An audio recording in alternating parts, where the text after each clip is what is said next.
bliver nødt til at tage væk et stykke tid. Og så den her nøgle. Den skal du spise.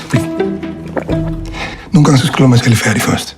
Inde på banegården, der er der en taske. Den taske, den henter du og graver ned i skoven op ved mors hus. Man er godt begravet et andet sted. Ej, det er glemt. Han hedder John nu.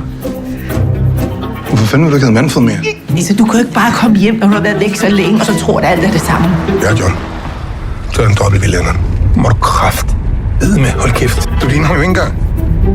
Du har ikke engang de rette briller på. Det er vi ved at spare op til. Stop det nu. Manfred, nu fortæller du, hvor den... Er den okay?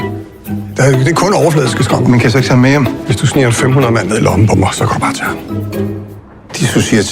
Dissociativ identitetsforstyrrelse.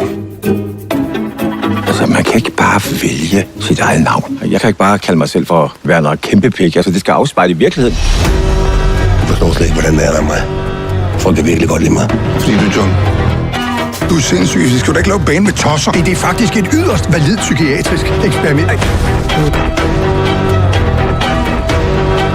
Skal du så spille for et rigtigt publikum? Nej. Vi kommer til spille for en massa bævrer. Hvad er det, Anker leder efter udskoven? Når man har en hemmelighed, så sætter man en rune.